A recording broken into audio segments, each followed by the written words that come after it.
Yeah, let's start with Manchester United and Chelsea. Yeah, they battled to a 1-1 draw at Stamford Bridge. I wouldn't say entertaining game, So or a boring. game that lacked. So boring. Yeah, I would sum it up as a game that lacked quality. But yeah, what's your take on the game? That game, yeah, you can fast forward it to the 86th minute because that's when it started. Honestly, I don't even have a take on this game. We could just fast forward it to the 86th minute when that bozo McTominay had that moment of madness in the penalty box where he wanted to do WWE wrestling. That was so dumb, so daft. And he needs to realize there's a time and a place for passion and aggression, not in your penalty box, bro. Outside the box. Don't do that in the box, bro. You're gonna get a penalty because you're given any opportunity you give the striker or the attacking player to win a foul, they're gonna take it. And in this case, you're out here playing arm wrestling Madon in the penalty box. It's gonna take the opportunity, and he went down, and they got rewarded for it. They got a penalty, and Penginho, the guy don't miss. That's what he does for a living, score penalties. Great finish, 1-0 to Chelsea.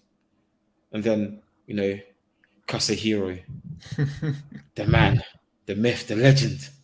Nah, Luke Shaw, yeah. Luke Shaw went on a diet, man. He went to the mountain to find God. Yeah, he went on the mountain to find God. He needed to find himself. When Malasia came to United, Luke Shaw said, I need a spiritual cleansing, spiritual awakening. He came back a new man, a new soul. You can see that he's enlightened. You can see that he's developed brains. Brain cells are brain selling. Luke Shaw got the ball, whipped it. Man like Casahiro, he jumped, leaping header. Bro, Kepa could not do nothing about it, man. Kepa was flapping like a bird in the wind, bro. Managed to get his wings on it a little bit, bounce over the line, and you saw the passion. You saw that desire, the celebration from Casemiro. The way he was punching the badge like he was proper passion, and that's what I love to see. Casemiro has changed that team. That guy has changed. He's what we were missing. Composure, leadership in midfield. We need that guy. He's sensational. He can pass from the back. Like he's so composed on the ball. He doesn't panic. He's a destroyer. His game is so simple and yet so effective and so beautiful. He's really changed United, and he's put trust in the team. Even when Varane went out, I was panicking, but then he kind of said to them, "Like, yeah, relax, I got this." When Varane went out, I was thinking, "Oh Lord, we're finished. We're done out here." But he was there. He was holding their hands like, "Listen, I've got this. I'm covering you," and we held it down. We held it down. Casemiro has been a big addition to the team. Hold tight, Graham Potter, for his tactical Yeah, nous because he made a mistake trying to play two in the middle against our three because I think he underestimated United.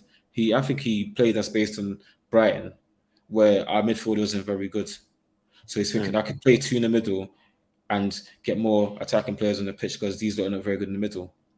But then with Casemiro, Ericsson, and Bruno, we were just triangles around them two. We're just passing around them. We're dominating. And then he realized it and he wasn't scared to make that change during the first half. Some managers would have been like, oh, no, I'll wait till half time and then make that adjustment. But he didn't wait because he realized that if I wait, I could be 2-0 down before half time. I need to make the adjustment now while it's still 0-0 and get myself. And then as soon as he made it, when he brought on Kovacic, the game changed. Chelsea got a foothold in the game. So Yeah. shout out Graham Potter. Great tactical awareness. But then Ten Hag as well came back second half and brought on Fred to try and nullify that as well, pack the midfield out. So it was a game of chess between two managers who were tactically very aware. So that was interesting on that side. Rashidi, Bandit. Bandit. I don't know what else to say about that guy. That chance he had, first touch was a pass, and then he tried to kind of lift it. Couldn't. He no finesse, no nothing. I saw Anthony use his right foot. I couldn't believe it. He shot with his right foot and he missed, but he shot. I couldn't believe it. I was like, well done. You used your right foot. That's what we want to see. Don't be scared. I don't want to go on, but I need to get onto one guy, man. I'm sorry I have to do this, but Sanchelini, you're a fraud. He's done. He's done, man. Sanchelini, He's so bad. you need to come up to the stands. we've got allegations on you, bro. You're moving fraudulent. What is he doing? He looks lethargic, lazy, doesn't want to take his man on. Like, why are you here? Why are you on the pitch? And the thing with Ten Hag, we've seen what he does. You've seen what's happened to Ronaldo. If you don't pull your weight, you're going to ride the bench. I don't want to see Sancho on the bench, but he's going to put Elanga in over Sancho if Sancho's not careful. I don't want to see Elanga play football. But Sancho, the way you're playing right now, yeah, you're not doing nothing, offering nothing.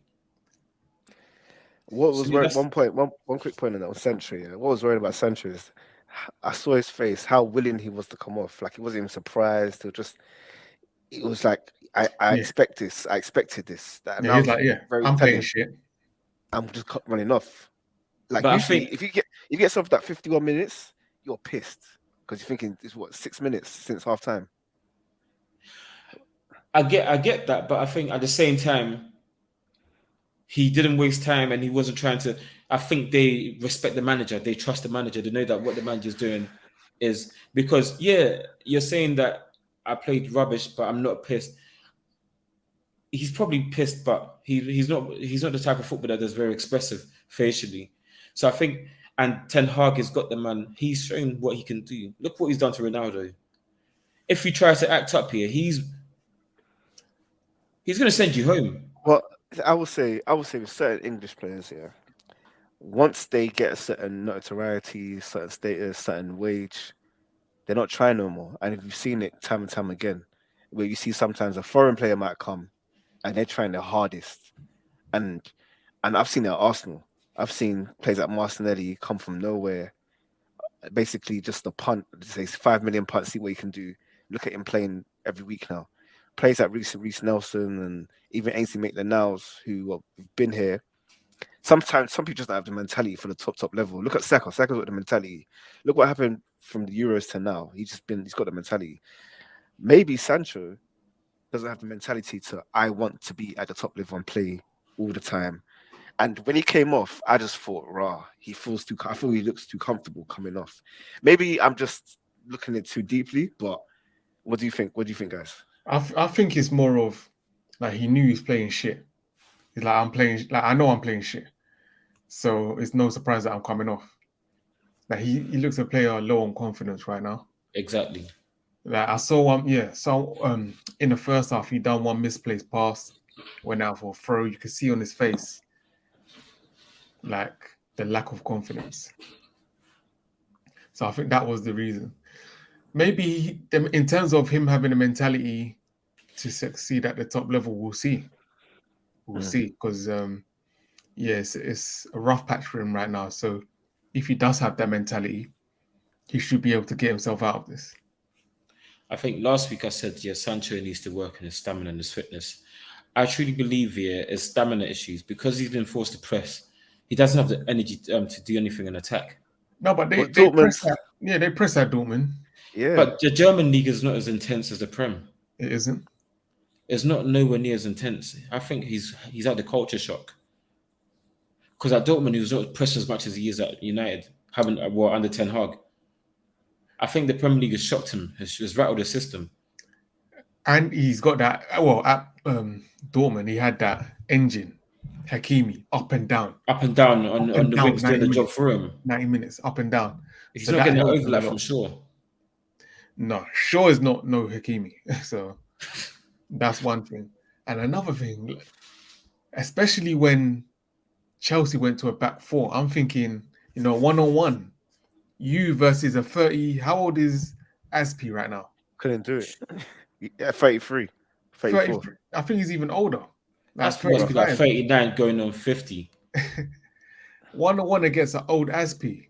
You should be rubbing your hands together, even if you're low on confidence. Yeah. But he didn't do anything. That was what was worrying for me. No, I didn't even see him take him on 1-on-1. So yeah, something needs to be done about that. But sorry, I'm just also comparing him to Anthony. Anthony, yeah, he has limitations. Yeah, his right foot ain't the greatest, and he can't really go down the byline a lot. You hardly see him go round the defender down the byline.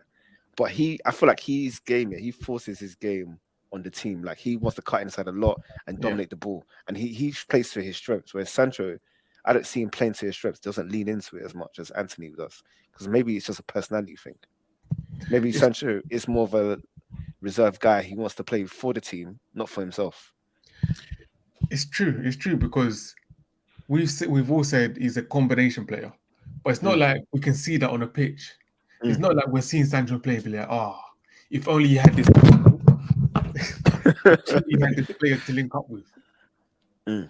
then he would be a better player. But yeah, it's like he's just some random guy on the left, just just chilling. Like he's not Mm. bringing anything or adding anything to the team. No, I hear that. But what was your take on the game? My take on the game: the first half an hour, Man United were dominating. I was even more impressed than the Newcastle game because we were doing it at Stamford Bridge. Stamford Bridge is no easy place to go to. So Newcastle game or the Spurs game? The Spurs game, Yeah. I was even more impressed because it's one thing doing that at home against a team like Spurs that are going to let you have the ball, but to do it at Stamford Bridge and to impose Ten Hag ball on Chelsea, I was very impressed at the first half an hour from Man U. And yeah, credit to Potter for making the adjustment, adding that body in midfield. That definitely helped Chelsea. And then yeah, the game was just like I said, a game that lacked real quality in the final third. Both teams cancelled each other out. Yeah, it took 2 set pieces, no open play goals. So that tells you everything you need to know about what was happening. And yeah, what was I gonna say? There was one thing I was gonna say. I forgot what I was gonna say, but it will come back. Yeah, just adding to what you guys said, I agree with most of what you said, but I'm actually impressed with what Ten Hag has done so far with the money you guys spent. It's a hell of a lot of money, but you've got a good platform now. You're looking very competent, and you're definitely in top four race. I feel maybe it will be a disappointment. Would it be? I'm not saying it's a failure if you don't get top four, but you're definitely in the hunt, and that should be aspirations to get in the top four with this current team. You got good players, got good got good quality. Martinez is holding his own. My guy Martinez, man. Casemiro is doing his thing still. Casemiro is doing his thing. Dallo is really impressing me. Dallo is looking really good. Yeah. Looking really good. Luke Shaw I think Luke Shaw's always been a good player. Defensively ain't the greatest, but on the ball he's pretty good and he's got a decent engine to get up and down. Rashford, I like Rashford up front, but he's not a striker.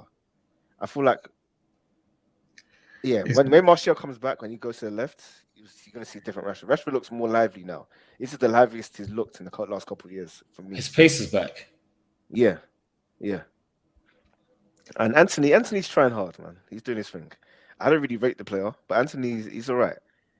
Bit too much left foot dominated for me, and he wants to shoot all the time. And he ain't really like dribbling past play. I don't know. It's a bit early, but he's all right. Yeah. On the right, Anthony's not going to dribble past players because he hasn't got a right foot. Yeah. He's so left foot dominant. Yeah, he can't beat anyone on the right. People were saying he's slow. He's rapid, but he can't beat you on the right because he can't. But he can't shift the ball He's rapid in Holland where he when you see one because there's games when he's sprinting like right, this guy's quick, but then he'll beat the defender to the ball, and then he'll cut back onto his left foot and then cut in. There's always like the defender's trying to show him. He's like, no, I'm not going down the wing. I'm not doing it because my right foot is for standing only. It's for standing and running. I can't use it.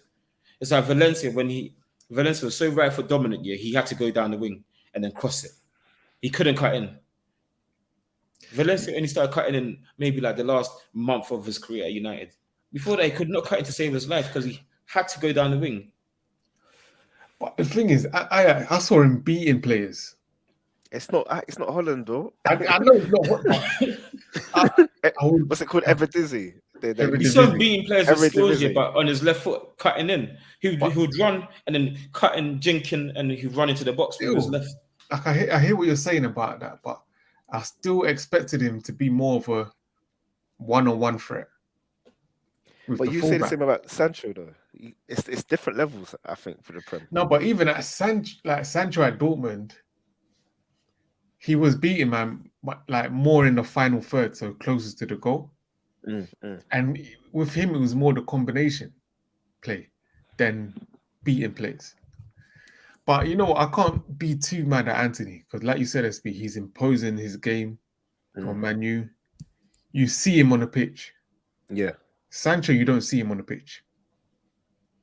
So Anthony's he's not afraid to try.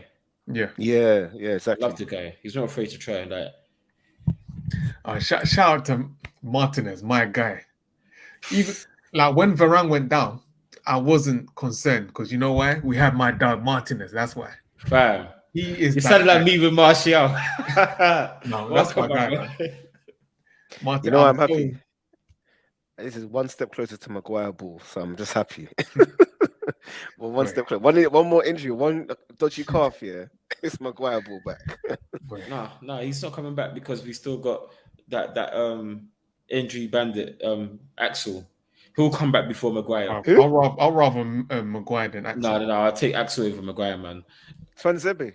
Yeah, Yeah, man. He's still there, you know. Raw. Just collecting that paycheck. He's still there. We still got the OG Phil Jones. I'll take him over Maguire. Boy. but I'm yeah, not even big Martinez, man thing. I'll take Phil Jones over Maguire. no way. Maguire's Oh, dead. Boy, Lindelof and what's his name? Martinez got to hold it down for a couple of weeks. I'm excited about that partnership because Lindelof is a better ball player than Varane. I think that's going to be interesting, that partnership. Yeah, Lindelof is With decent. Casemiro in front of him. Yeah, I think Lindelof's going to prosper. I'm interested to see that. But yeah, in terms of the team spirit, you saw that in the equalizer. I know you said El Caps that Casemiro has brought that togetherness to the team. He's added that spirit. But in my opinion, I think it's Martinez. Martinez has added spirit to the team. You see when we're making clearances, you see everyone giving high fives now. You see the passion. I think that comes from Martinez. Now I'm saying Casemiro as togetherness well. to the midfield. To them, yeah. Calmness, To the yeah. midfield. Yeah, And the calmness that's because they true. trust him. It's true. It's true. And then He's the that. defense know that we've got Casemiro in front of us. So if we were to make a mistake, he's there to cover us. And It's true. he's going to win majority of the balls. And anything that comes to us is like, little change work that we need to clean up, little paint Oh yeah. jobs. One more point. He thought that he escaped us, but he didn't. Raheem Sterling. Who? Shillings. Well, I saw someone tweeted, this ain't sterling, this is Zimbabwean dollar. I saw that. No value, bro. This ain't no sterling, this sterling that's depreciated. Fam. See, this is why I can't blame Sterling. He's done everything. Now he's getting the bag and he's living in London. He's done Wait. his time, man. Inflation done has his time. touched sterling, fam. What's I happening thought with him? before the game he was gonna rip Dallo into shreds. Nah, man. I was scared. He had a couple moments where he ran at him, but after that, yeah, he's like, bro, I'm chilling, man. I'm tired. Yeah, he's done his put in work, man. He's done his thing. I can't blame him. Boy, I remember at the beginning of the season, I was thinking he was going to have a big season with Chelsea, but yeah. But After the whole. Oh, sorry, go on. No, go on. The whole of Chelsea's attack looks a bit off. Like from Aubameyang, non-existent yesterday. Sterling looks like he's playing at one pace or one rhythm. Mount is doing something else, just running around. Like everybody looks a bit disjointed. Like they don't look like there's cohesion there. Yeah. But yeah, I'm actually impressed with United. I'm actually really impressed with Fred as well. Fred is really impressing me. I like Fred. Yeah, I like Who's Fred. Fred? You talk about my uncle, Pastor Apostle Frederick. Is that who you're talking about? Yes. He had a great Uncle, performance Pastor against Apostle Spurs. Frederick the Great.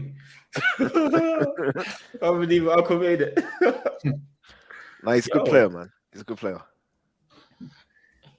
Don't let CJ hear you say that, man. CJ will kill you. Don't let him hear that. He played well against Spurs. I'll say that. Yeah. He had a great game against Spurs. But yeah, one more thing on Manchester United. The big one. The big one. Cristiano Ronaldo. After Manchester United's best game of the season so far, Cristiano Ronaldo walks off in the 89th minute. What is your take on his actions, Ten Hag's actions, and Man United pundits? Yeah, what's your take on the whole situation? I see a player struggling to get to grasp of reality. He's not trying to accept reality.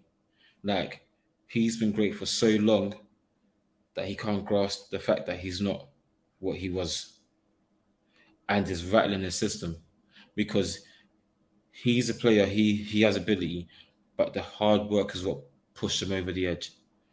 And it's like no matter what he does, he can't do it no more because he works. It's not like he comes on the pitch and just walks around. He works hard, but he just can't do it no more. And it's frustrating when you've been so good for so long, and it's like now there's an element of doubt in him now. It's like, am I really that guy? He's at that crossroads. Am I really that guy? Can I do it? There's doubt in him. That's why he's acting so erratic. When he scored, I've never seen him so relieved and so expressive, that hands heart, because Ronaldo's 700 league goals, doubts himself. He's not a guy that allows doubt to creep into his game, but it's crept in and he's rattled.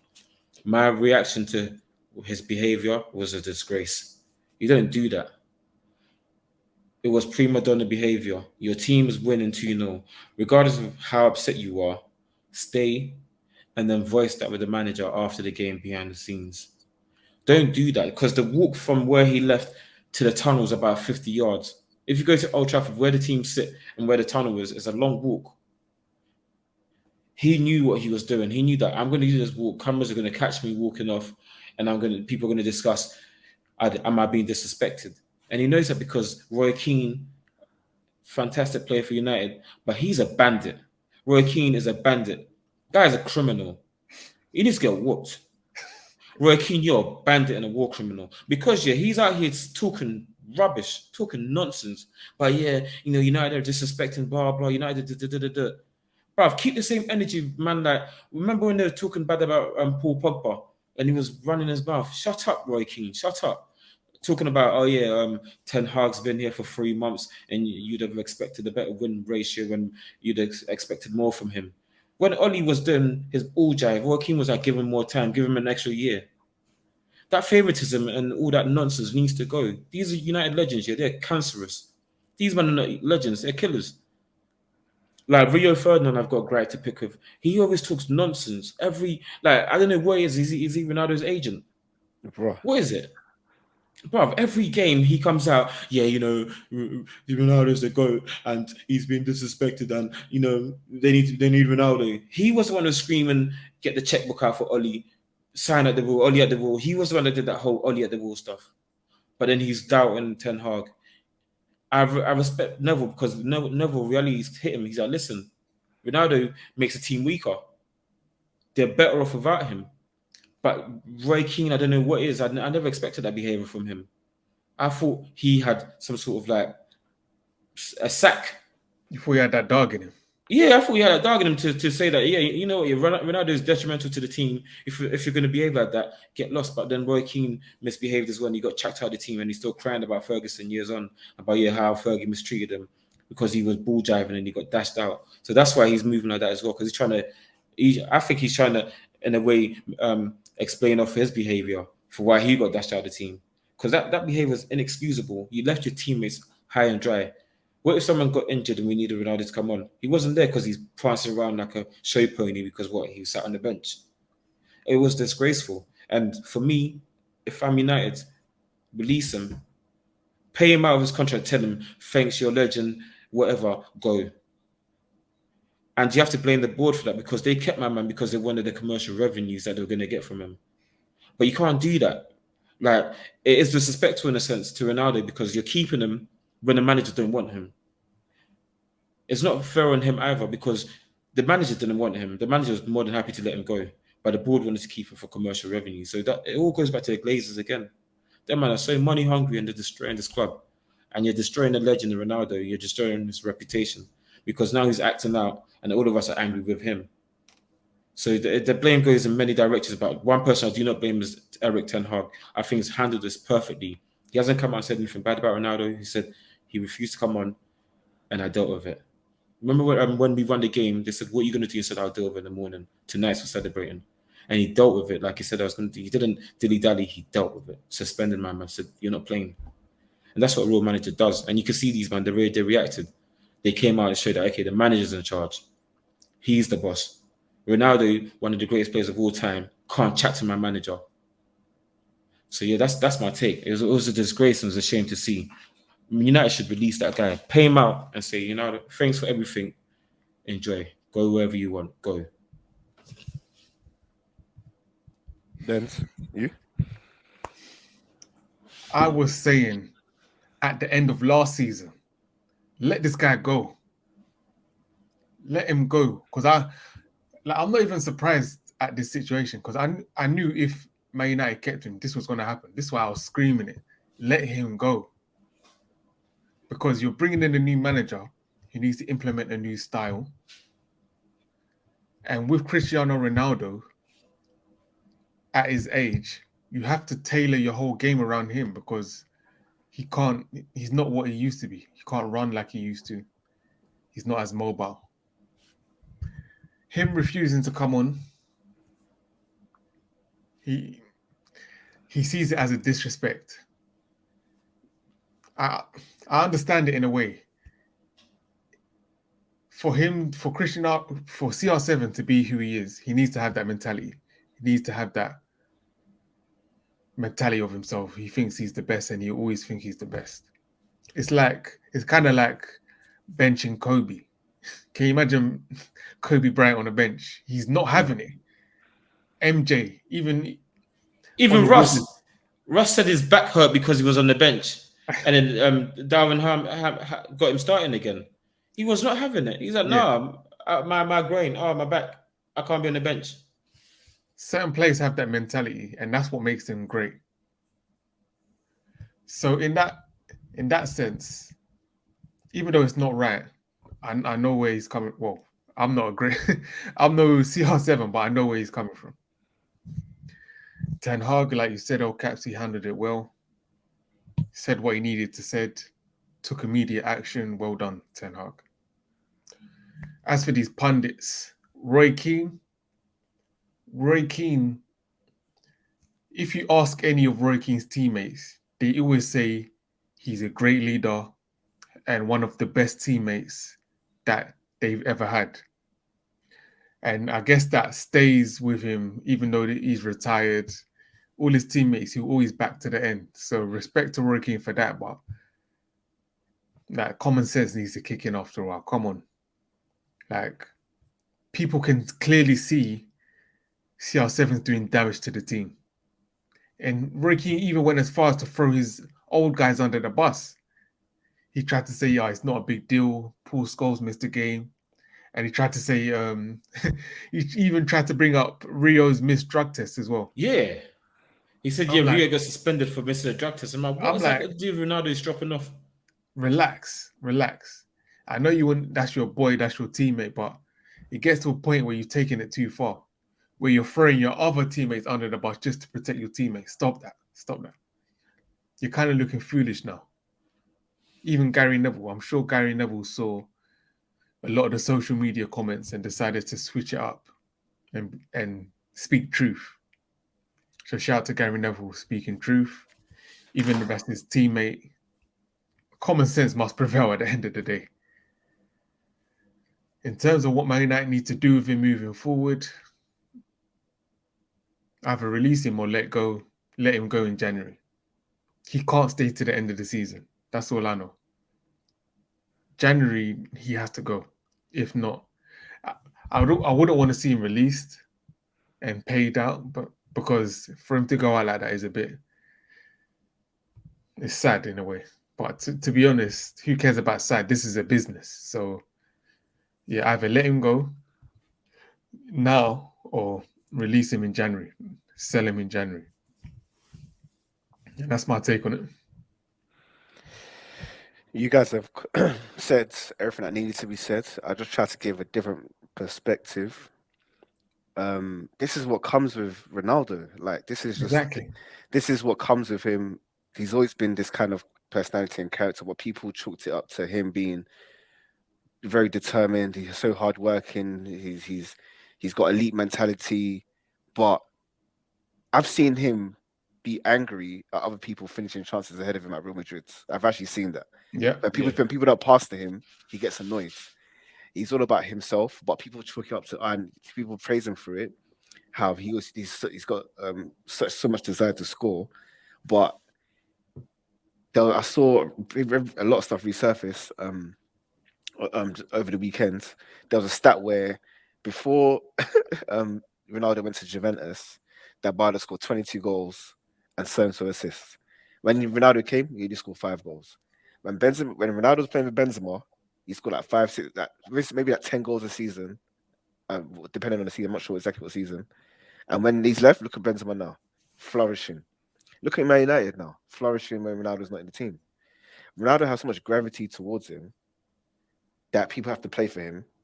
People feel they need to have to play for him. Otherwise, he's gonna lash out like he did the other day. I think I said it recently in a pod where another level that Ten Hag has to overcome is the Man United media. The media for Man United is the discussion, the um the coverage of Man United from a player perspective, from a former player perspective, is so Toxic. difficult. It's another hurdle. You got to win the fans, but you also got to win the players in the media, the ex players in the media too, because So toxic, man. they give the talking points to the fans, and then it's a loop where the fans have a point of view, they get confirmed by the people in media, and then it just goes round and round and round. It becomes a creates toxic vibe. I've seen it at Arsenal, so he needs to. It's good what Ten Hag has done, and I do feel this situation come to a resolution. I feel Ronaldo will definitely leave in January. I've actually saw like something a report that Chelsea might be in for um Ronaldo because Todd Bowley wanted Ronaldo back in summer. Tuchel said no, but it looks like maybe they will go back and from. And what's Potter really going to say to Todd Bowley? So yeah, we'll They see. can have him for free, to be honest. But I think your point about winning over the ex players, I think that's for the fans. The fans are the ones that are hounding them because now Gary Neville is singing a different hymn sheet. I think us, the fans, are now more intelligent. We can see what's going on with our own eyes. We don't need the experts to tell us what's happening. We can see for ourselves. We have voices, and you can see now on social media the experts are getting got at. Roy Keane was trending. People like, yeah, Roy Keane smoking crack. What's he talking about? Like this guy's like people are really getting onto him, pulling up his skeletons. So I think the fans, as long as he does what we believe is right, the fans will back him. And because he has us on his side, regardless of what the ex-players will say, the fans are the ones that are important. The ex-players will talk, but the fans will pressure them on social media, and eventually they'll back off. You see where Gary Neville backing off now. You've seen him change his hymn sheet. Peter Schmeichel came out saying, "Yeah, I'm a big supporter of Ronaldo, but I was disappointed in his actions." So you can see that the fans were getting to these ex-players. Roy Keane eventually he's going to shut up eventually because he needs to because he's wrong. He's wrong. What he's saying is wrong. Regardless of who you are as a player, you don't do that to your teammates. So these ex-players, we're coming for you, man. You don't need to either Rio Ferdinand. Oh, you're a legend, but you need to keep quiet. Like for him, for me, he's lost credibility. I feel like he just does things so that in the future he can bring these players onto his podcast, not Yeah. because of anything genuine. He doesn't say nothing meaningful, to be honest, because they're always just like babying them and protecting them all the time so they can have them in this podcast and say, "Hey, oh look who I've got." No, just be real, be real. We can all see what you're doing. Be real with yourself. His actions were a disgrace. And Yeah. Ronaldo, the thing about you said him being 37. No, I think Ronaldo, even at Madrid, they had to structure their game around Ronaldo, disregarding his age. They had to play to suit Ronaldo's style. Remember when Mourinho came in and tried to play different? Him and Mourinho fell out. It was a big mess. Did they? Mourinho tried to be remember Mourinho's taking shots at him saying the real Ronaldo was El Fenomeno. He was taking shots at him in the media saying, no, yeah, Messi's the best. And the best player I've ever worked with was original Ronaldo. He was taking shots at him in the media, and then Mourinho left. Every team's gonna, they have to adjust to suit him. Even Juve, when he went to Juve, they had to adjust to suit him. I will say, yeah, that's true, but let's not act like these teams didn't have success and it wasn't beneficial overall. Yeah, Uh, it was. It It was beneficial beneficial overall, overall. yeah. But the things teams have to adjust to suit him. But then when he leaves, you can see that these teams, maybe apart from Juve are moving mad. But Madrid won the league, won the Champions League. Benzema's flourishing. All these other young players are coming through. So yeah, he's beneficial, but same time he's a problem as well. It's a lot, basically. He pulls so much to him, like the way the team plays, the dressing room. If you haven't got big personalities, You can't handle him, man. it's kind of peak. It's kind of peak. For me, I can't wait for him to leave because his fans can get lost as well. Because them Ronaldo fanboys and girls, yeah, they just move mad. They have no common sense. All they care about is Ronaldo. Like, oh yeah, Ronaldo, bro, just go with him. When he leaves, you don't go as well. Even the cricketer. Did you see Kevin Peterson? What's he saying? The cricket player. I think he might have been at Old Trafford or something, but Man United put a picture up of him. Yeah. And he was like, remove the picture because of the way you're treating Cristiano Ronaldo. Bruv, get lost as well. Even rough Piers cricketers, Morgan you know. was.